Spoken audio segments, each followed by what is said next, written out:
Hey, Magic fans, welcome back. This is your captain speaking here on CapnclydesMTG. And we're back today. It's close to the holidays. I'll still try to get a video out. They'll all be pre-recorded and so what. Except for a few of the box opening videos, I'll probably do same day or the day before when I have a couple free moments, because we got the giveaway coming up. Don't forget the link to that's in the description. Also down there, eBay TCG player sites where you can buy cards to help support the channel and all kinds of other good jazz. Be a YouTube member, Patreon, yakety schmackety. Discords in the YouTube community notes. So as we go into the new year, we had a serious banning and unbanning announcement here at the end of the year, causing tons of cards to spike. Lots of cards. With that said, these cards are spiking for several reasons, whether it be new archetypes getting some resurgence of gameplay or buffing up other cards, but at the same time, because these cards were unbanned, a lot of these decks that are currently in the format don't have ways to combat them because they weren't in the format, right? So with that said, I thought today we would take a little bit of time to sit back, relax, and talk about ways to combat all the cards that have been unbanned that are seeing lots of play throughout the modern format. So these are cards that will help combat the unbanned cards, and I have them listed by the card they combat, by the unbanned card, the cards that will combat it. And then it's up to you if you want to, pick these cards up in case they do go up. Hint, hint, wink, wink. Because if they start seeing play, well, yeah, it's going to be a thing. And as you know, the market is fickle, so fickle, that all it's going to take is these cards that get unbanned to start being dominant for these cards to combat them to become very, very wanted. So, without further ado, let's get into it. The first card we're going to talk about here is Green Sun Zenith. Now, the reason we're talking about this one first is the sudden reemergence of Amulet Titan and how strong it has been with Zenith. Just in the, we'll say, exploratory phases of the unbanning. It may have been a fluke, we really don't know, but we do know that it is doing well until people sideboard against it. So here are 3 cards that are relatively cheap at the moment that, in the grand scheme of things, may put a stop to this card. So the first one we'll talk about is Leaning Arbiter. White and 1 for a 2/2. Players can't search their libraries. Any player can pay 2 mana for that player to ignore this effect.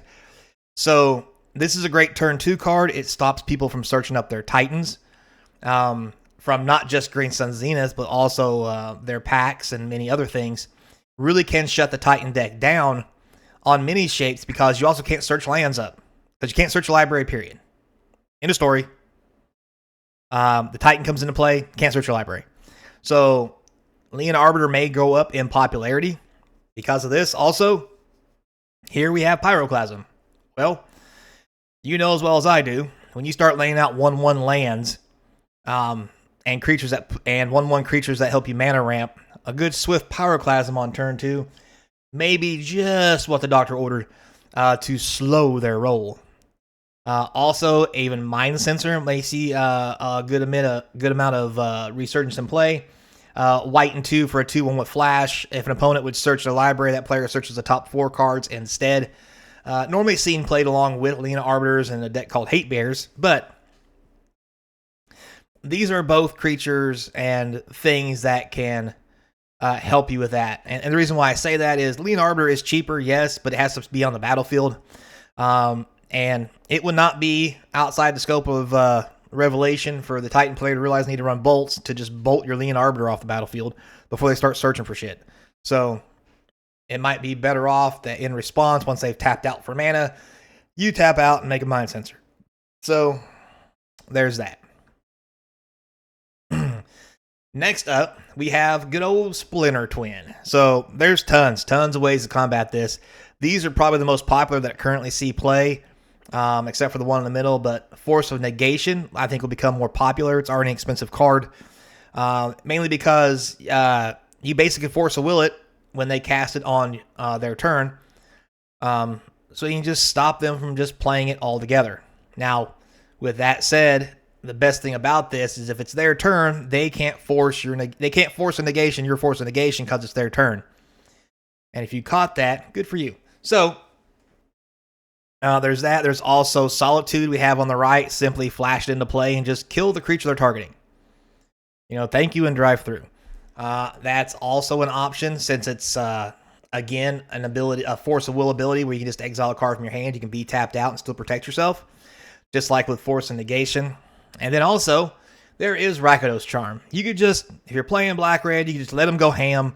And when they're like, I make 1 billion Pester Mites, and now I swing at you, and you go, cool story, I'm going to cast Rakdos Charm, and each creature deals 1 damage to its controller. You just took 1 billion damage before combat phase.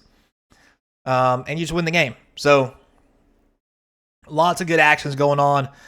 Solitude and Force are already expensive cards, so I imagine they might go up only a little bit in price. Who knows? Rakdos Charm may see quite a resurgence in sideboards only, though. Plus, being 2 colors, it will be very hard for this to see, we'll say, widespread play. But who knows? We've seen Stranger.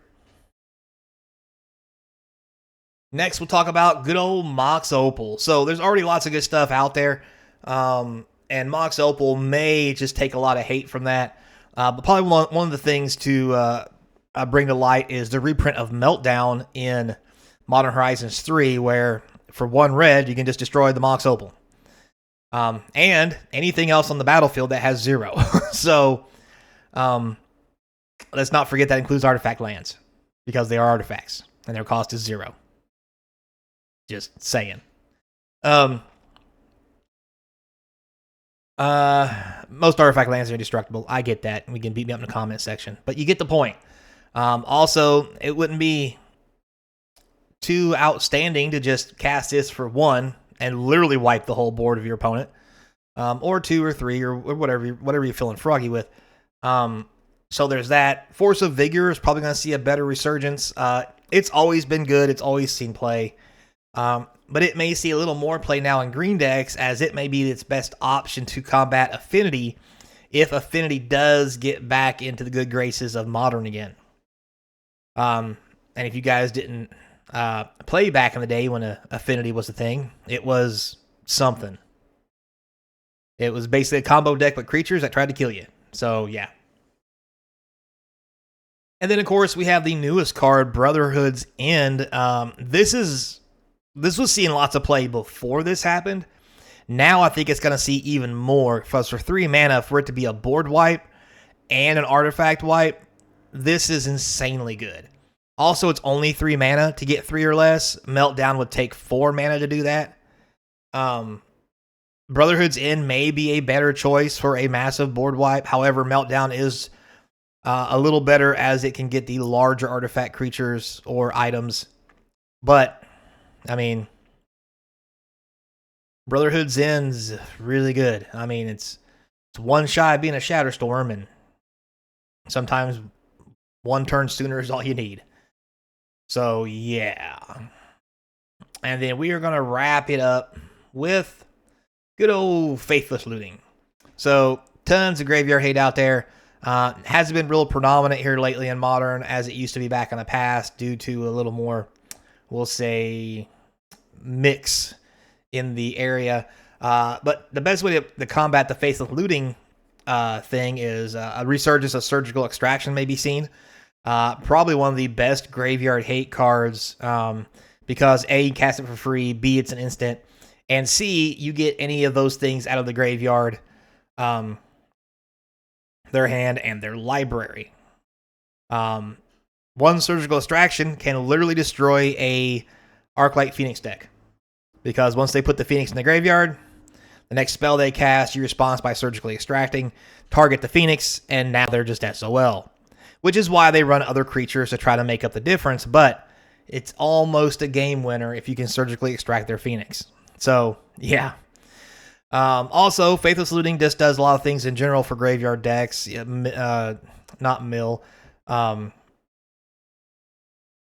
oh god, dredge and all that stuff. Living End.